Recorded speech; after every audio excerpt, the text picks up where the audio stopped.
ओम श्री परमात्मने नमः। श्रीमद्भगवद्गीता अथ द्वादशोऽध्यायः। अर्जुन उवाच एवं सततयुक्ता ये भक्तास्त्वां पर्युपासते ये चाप्यक्षरमव्यक्तं तेषां के योगवित्तमः। श्रीभगवानुवाच मय्यावेश्य मनो ये मां नित्ययुक्ता उपासते श्रद्धया पर्योपेतास्ते मे युक्ततमा मताः। ये त्वक्षरमनिर्देश्यम् अव्यक्तं पर्युपासते सर्वत्र गमचिन्त्यं च कुटस्थमचलं ध्रुवम् सन्नियमेन्द्रियग्रामं सर्वत्र समबुद्धयः ते प्राप्नुवन्ति मामेव सर्वभूतहिते रताः।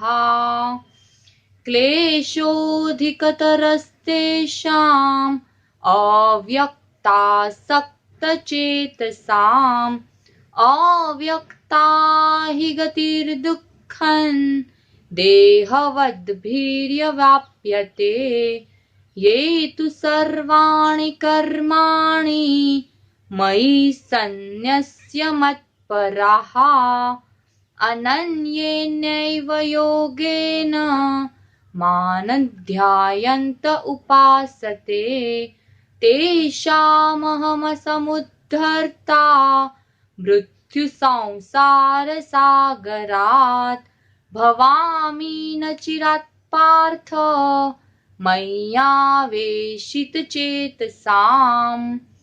मय्येव मन आदत्स्व मयि बुद्धिं निवेशय निवशिष्यसि मय्येव अत ऊर्ध्वन्न संशयः।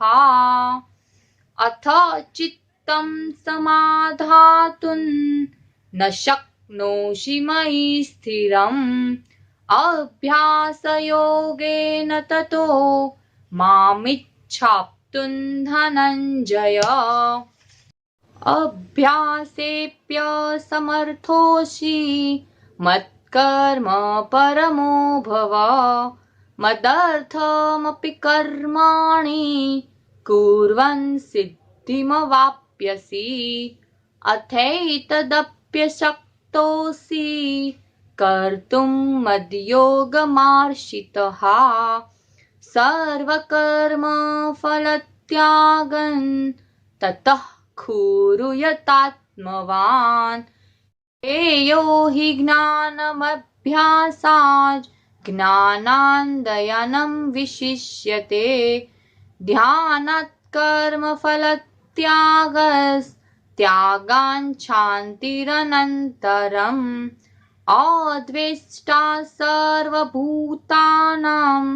मैत्रः करुण एव च निर्ममो निरहङ्कारः समः दुःखसुखक्षमी सन्तुष्टः सततं योगी यतात्मा दृढनिश्चयः।